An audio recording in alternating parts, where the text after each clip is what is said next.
Hi, welcome to How to Repair.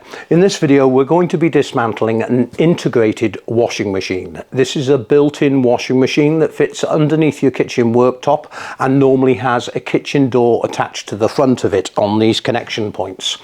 Integrated machines are very different to freestanding machines, and this machine has got a different drum system in it compared to the freestanding Bosch washing machines. Now this video will apply to Bosch, Neff and Siemens manufactured machines and all their other worldwide brands that they manufacture under. This machine, as I said, has got a warped drum, and as it's spinning it's rubbing against the actual door seal, causing a burning smell.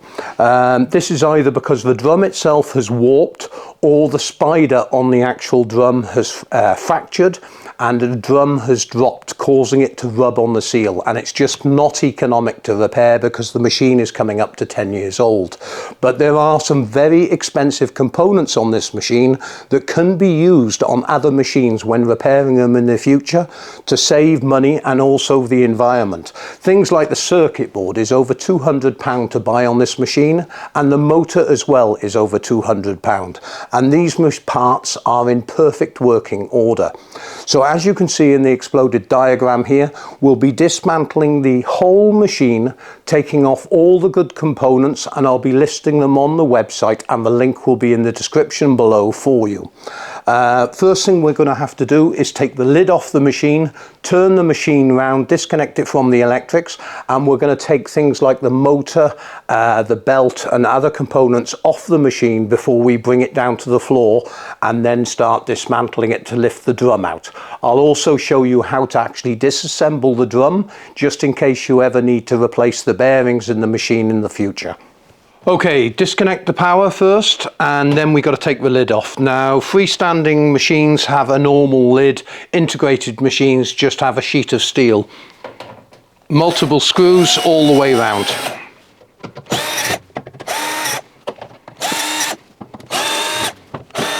Okay, this machine, the whole back panel comes off, but the first thing we'll remove is the Aqua Secure hose. These are double-lined hoses which are basically got a valve in here that shuts off the water supply if the inner hose ever got damaged. Very useful for people with apartment blocks or apartments, because this will stop any floods ever taking place, and they're very expensive hoses, so that's a perfectly good part. Now we'll remove the back panel, screws all the way around.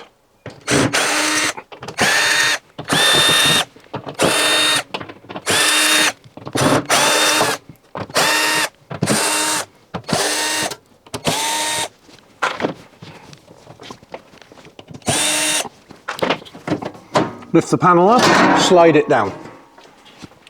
Okay, here we have the back of the machine now, and I'm just quickly going to run through some of the components before we start stripping it. We have an external cast spider. This actually holds the bearing system. Internally there will be an aluminium spider that attaches to the drum, and the shaft comes through here. This is very different to the freestanding machines. We have the condenser unit because this machine is a washer dryer version, and we also have the water valve system at the top here and also the fan assembly. The motor is down the bottom here, and this motor is 3, 4, 5, 6, 7, 8, 9 wire plus the earth. 2 are for the tacho, 2 are for the carbon brushes, and then the others are multiple fields. This motor has got carbon brushes in it. We have the Aqua Stop system at the bottom, and you'll see a drain off pipe here from the soap box. If any water is ever detected in these machines, the Aqua Stop would shut the machine down and create an error. This is designed to stop floods taking place. Normal shock absorber system. This is the old Bosch shock system, which was very good, and the main control board is at the front there. We also have the display board at the top.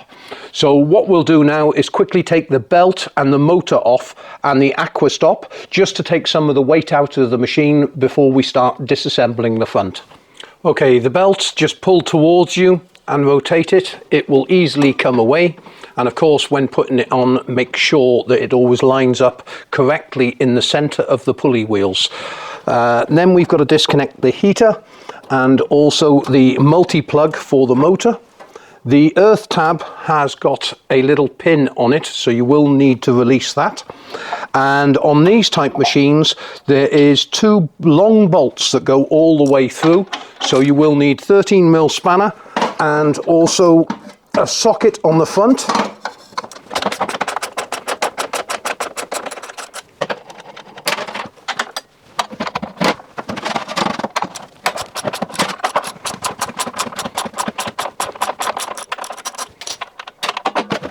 Slide the bolts back,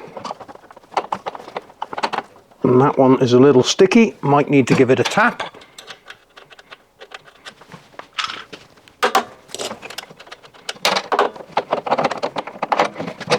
Then the motor will slide off the bolts, but they are difficult to get out, and it might be an idea to remove this plate.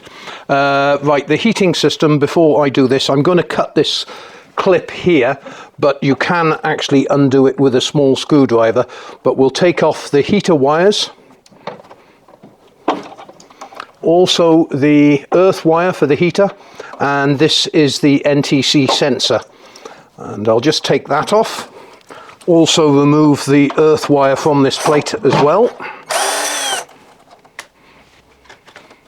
And because I'm disassembling this, we are just going to cut this clip. That removes the wiring. You can see the clip here that holds it to the drum. You just need to press down the 2 tabs and the clip will come away from the other side. We'll quickly undo this plate as well.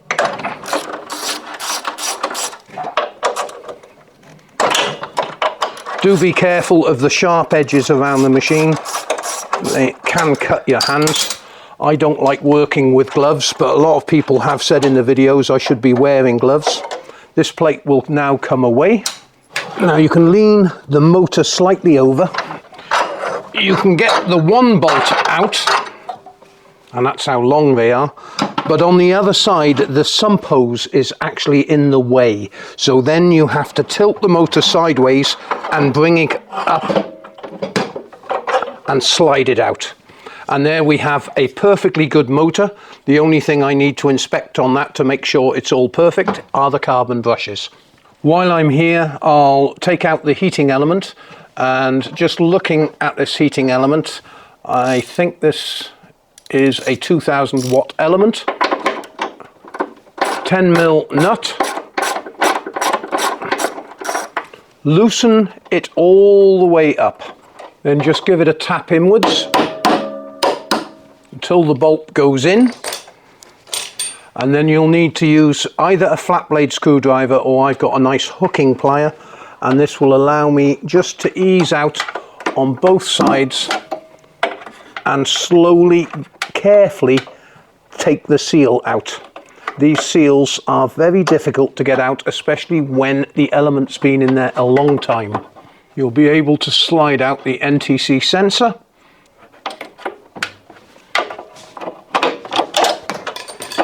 And there we go.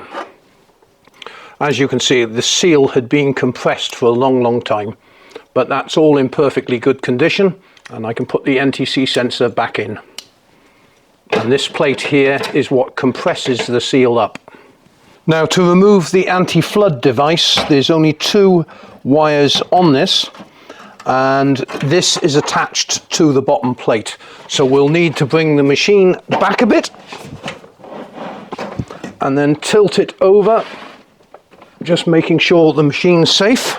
Then I can remove this bottom plate and the 2 screws that hold the aqua stop in place. The anti-flood device is only a micro switch, and when water is present, this polystyrene float lifts and then activates a micro switch inside here that then tells the machine there's water present in the base.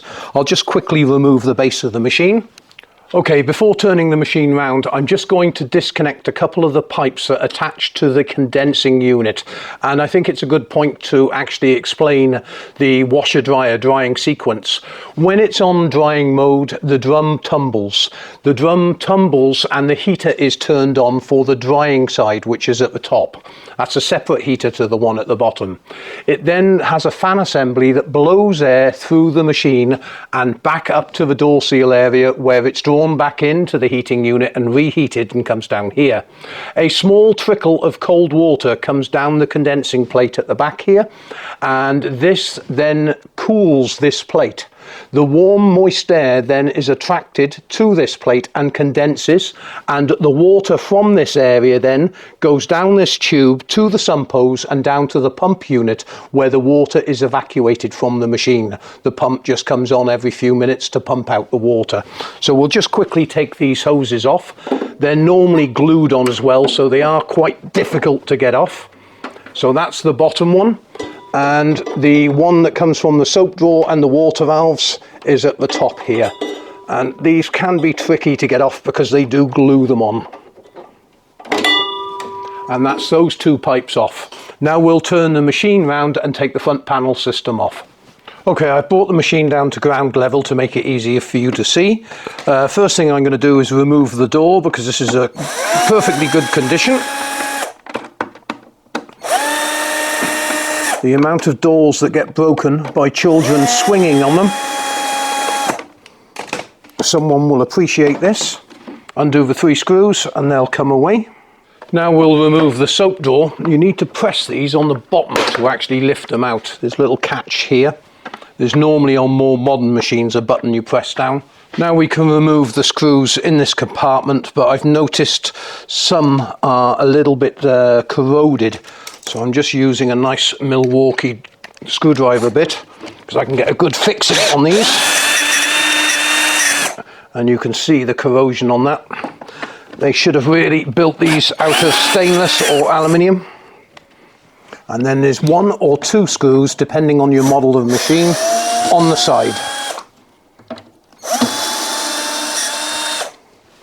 Now that's loose, but I'm quickly going to take the front edge of the seal off. Using a small screwdriver, just stretch the spring down, and then you're able to take the retaining band off. Then we can peel the seal inwards, ready for the panel to come away. But the first thing I want to do is disconnect the door lock.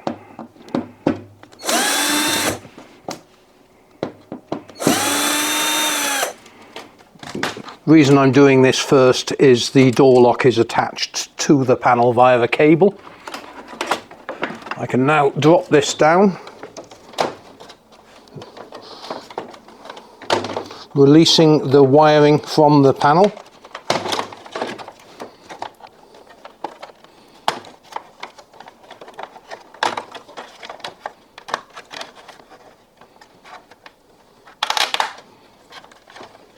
Disconnecting the data cable that goes down to the circuit board at the bottom.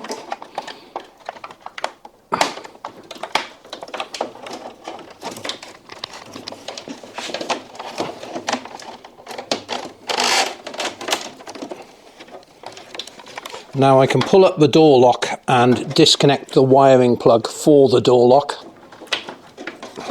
That just attaches in there. And then I have the control panel and the actual door lock assembly. Now we can lean this machine backwards, and there's 3 screws underneath. These are torque screws on this machine.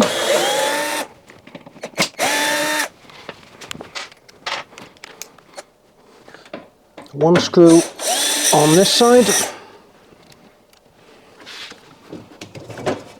Panel drops down and will come away. Now the plinth on this is just a couple of screws. Turn them half a turn. The plinth will come away. This now gives me access to the pump screws, and this bar is actually welded on, so I'm going to have to work through this gap here. But what I do want to remove is the circuit board, and you just press these lugs down on both sides and the circuit board will lift up, and I think there's enough space in here if I unclip some of the wiring. This will allow me to lift up the circuit board.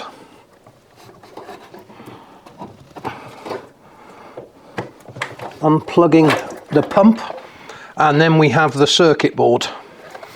Now, to separate this, a couple of clips on either side, then you've got access to the main circuit board. Now, this circuit board is very expensive and will really be beneficial for someone in the future. And what I'm going to do is, so I leave the plugs actually on the board for the new customer, and I'm just going to cut the wiring.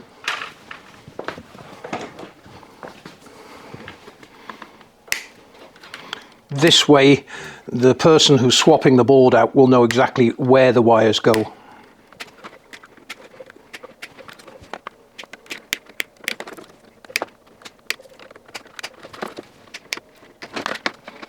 Just got to take the data cable off as that goes through there. And that's a perfectly good circuit board for someone. And as I said earlier, these circuit boards are over a couple of £100. While I'm here, I'll also remove the pump. Just need to support the pump when undoing the last screw.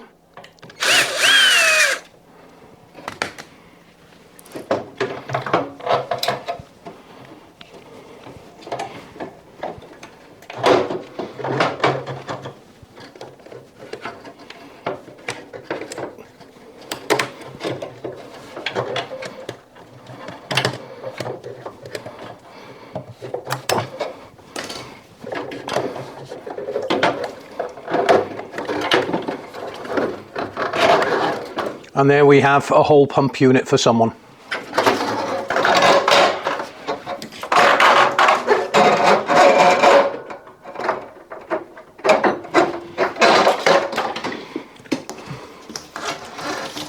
On a perfectly good waste hose. Now, while I'm down the bottom here, at the bottom of the shock absorbers there's 2 bolts, one on either side. I'm just going to take these out, ready to lift the drum out the machine, because it's easier for me to strip a lot of this machine down with the drum out of the machine. Basically, you've got a bolt that goes through the shock absorber with a nut on it, and one of these are on each side of the machine. Okay, now we're going to start removing everything at the top of the machine to make it clear, ready to lift the drum out. So first thing that's going to come off is the top retention bar.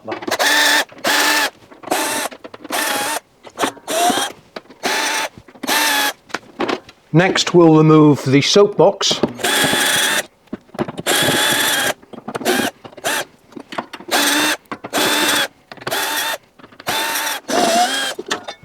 Now we need to do the soap box hose.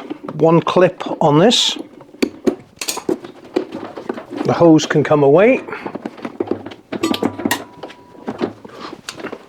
1 hose at the top here, attaching to the soap box.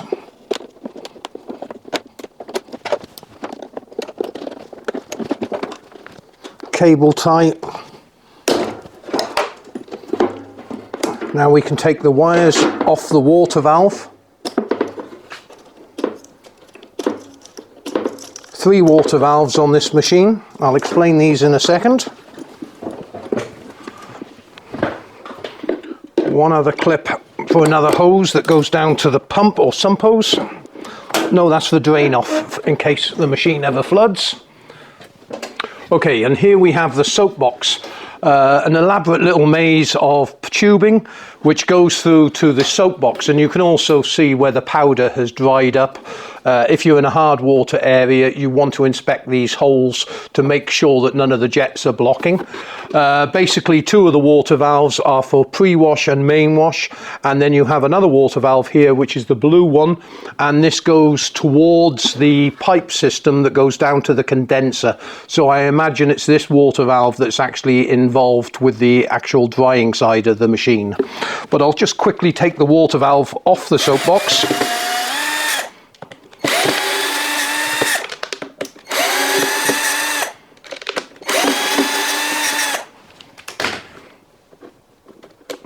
Those screws come away, and there we have the water valve system. And I'll do a meter check on each of these valves to make sure they're in perfect working condition, but the machine was working perfectly. And also, I was correct, the blue valve is the actual condenser one because it's got a restrictor in the end of it. This is to restrict the flow of water going through into the condensing unit. It only needs to be a small trickle of water with a washer dryer for the steam to actually condense against the condensing plate, where the other two valves are open, and this wants to fill the compartments as quickly as possible on the main wash and pre-wash, so the machine fills in the allocated period of time. But that's a very good water valve system for someone. Now we're going to take off the heating unit and the fan system. Now this is what gets me with manufacturers. This heating system, complete unit, let me just explain the prices. This machine only costs somewhere in the region of £600–700 new. But the manufacturer is charging over £300 for this fan unit and over £120 for the element for the heater. It's ludicrous. There is no justification for charging prices like that on machines. So anyway, just going to take the NTC sensor off from this side. Just a little clip holding it in place, cutting that off. That will come away. And I'm going to snip the wires on that one, just so I can identify it from the other NTC sensor. Then we have the thermostat on this side.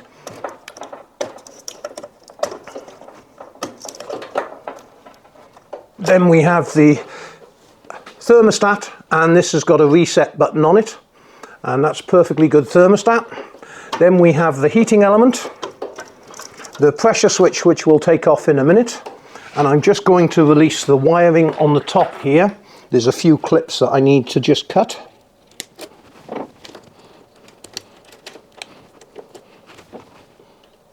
These just clip in, but it's easier for me to cut them.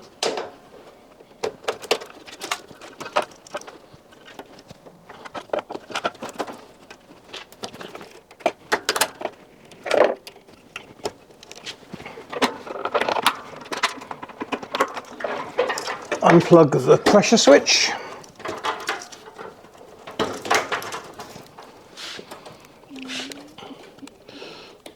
Two wires on the capacitor for the fan motor.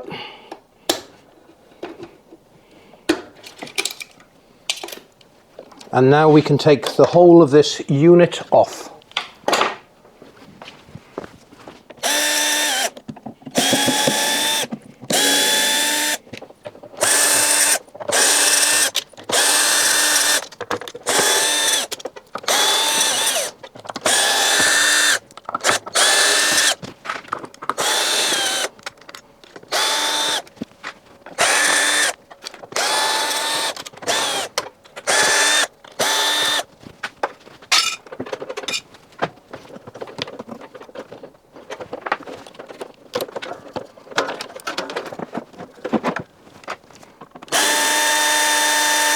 Just need to use a small screwdriver to go down the cracks.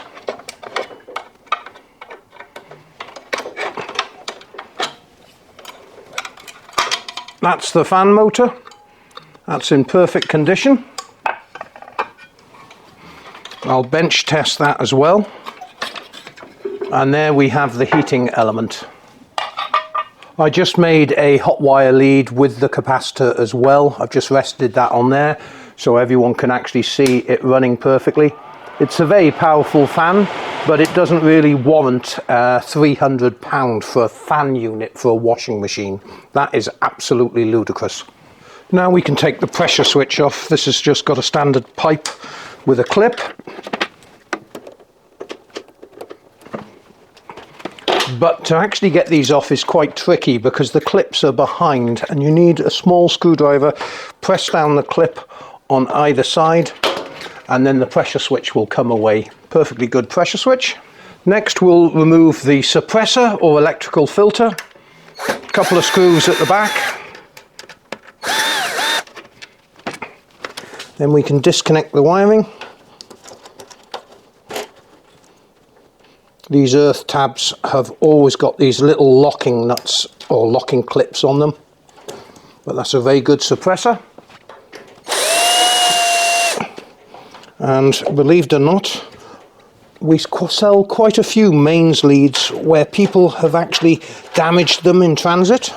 I'm just going to take off the condenser hose because this could get damaged when we lift the drum out of the machine. And this is a very good example of why you need to maintain the machine. These condensers can fill up with fluff from clothing, and when we take this off, when we lift the drum out, I'll show you inside, but there's a lot of build-up of fluff inside here which would affect the drying process with the machine. Now there must be at least 50-60 grams of copper there just out of the wiring loom, and that can all be recycled. Now the drum is ready to come out, and I'm no young spring chicken anymore, so I'm actually using a hoist to take the drum out of the machine, and I'm just putting a strap around the drum because it's easier for me to do it this way. See if I can remember to tie a bowling. And that is ready to lift.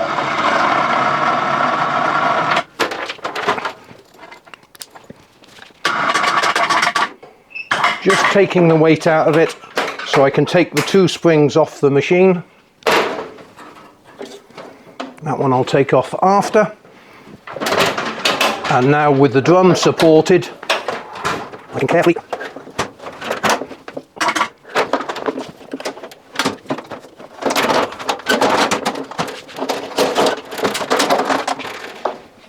and there we go. We've got the drum out complete. And now we can actually rest this on the floor and take the drum apart so you can actually see the whole bearing assembly. Okay, the first thing we're going to take off is the condenser. 2 screws on the condenser. I didn't do this on the machine because it's quite tricky getting at these bottom ones. And I've just got to try and get this out of the seal carefully without damaging it.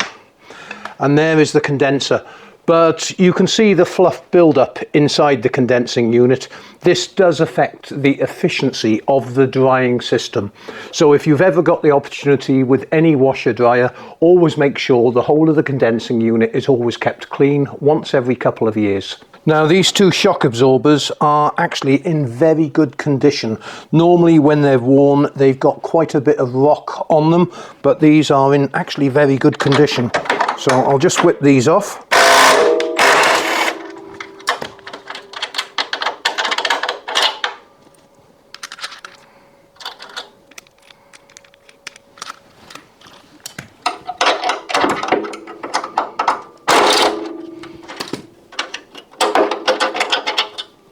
Now I'm going to remove the sump hose, which I couldn't get at in the machine because this screw is really tight underneath.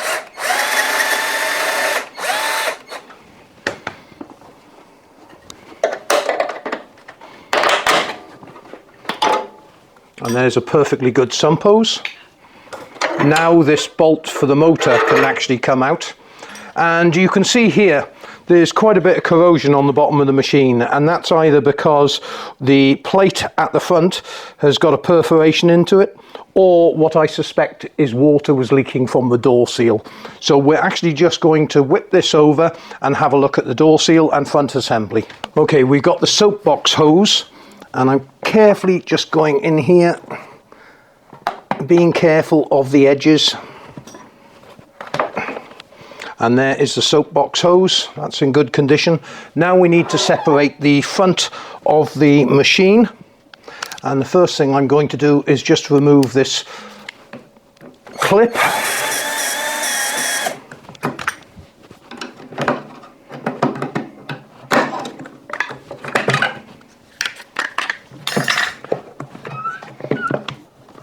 Now the clip for the door seal is down here and it's in a very awkward position, so I'm going to have to get a small screwdriver to go in here.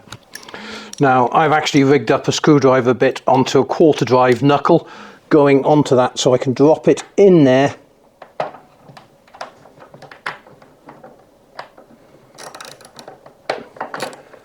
and now I can get on it easily. But they don't make it easy for changing the door seal on these washer dryers. I would hate to have to do this inside the machine on a regular basis. I feel very sorry for all the engineers in the field that have to do this. Sometimes manufacturers come up with some great ideas, and on other occasions they come up with some hideous ideas.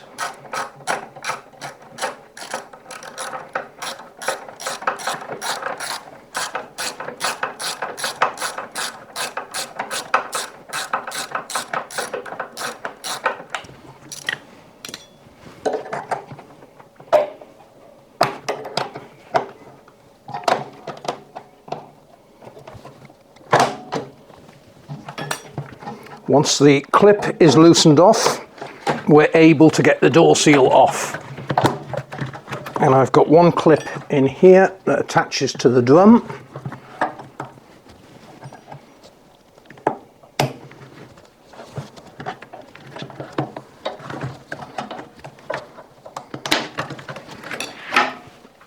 Now this door seal is definitely going to be thrown away, and I want to bring this up to the camera for you. You can see here where the drum has been cutting into the door seal all the way around, and this is the smoke that the customer smelt. It wasn't electrical, it was the actual drum rubbing on the lip there. And if I turn the drum around, if you look closely here, you can also see the rubber that is still attached to the drum where it's been coming off. So the next thing we'll do is split the actual front part of the drum with the counterweight and get that away from the machine.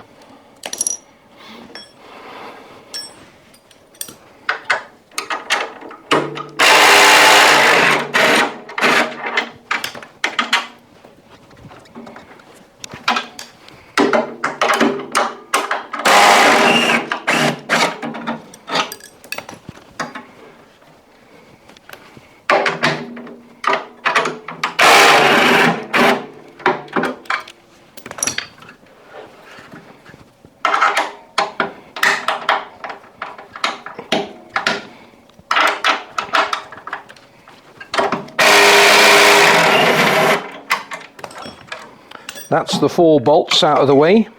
Now using a screwdriver we should be able to prise the drum up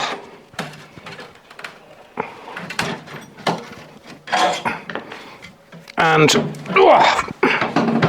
we can see where the water has been leaking from the bottom of the machine here, and that's because the gasket was not good, and over a period of time it has just basically leaked a small amount of water into the base of the machine.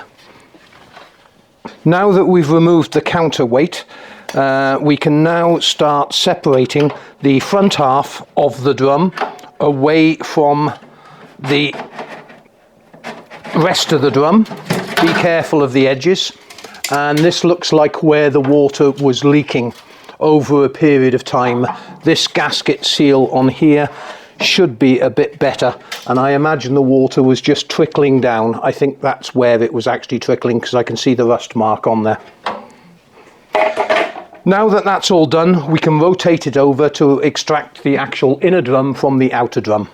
Okay, if you ever want to do the bearings on these washer dryers, you can do it just from the back, but you can't replace the spider. You have to take the front of the drum off. So to do this, you've got a load of bolts around the side, which I'm quickly going to loosen.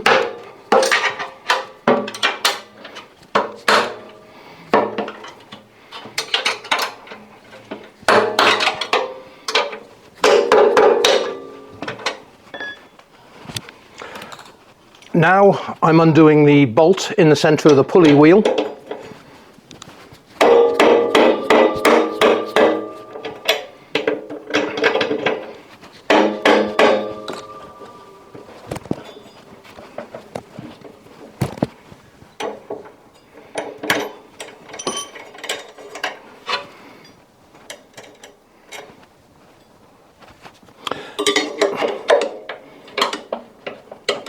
Now these sometimes can be quite tricky to get off. You've got to get them loose and then rock them, and then the pulley wheel will come away. Right, now we've got the pulley wheel off, the bearings are held in with a circlip which has to be pressed in to release the circuit to pull it away. I'm not going to be doing that in this video because all we want to have a look at is the spider. So I'm just going to undo all of these bolts completely around the outside, and then this spider at the back of the machine should come away.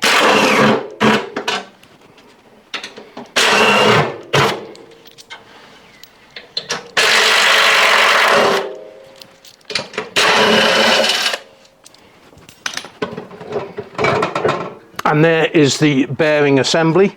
You've got the inner bearing, the outer bearing, and you've also got this seal.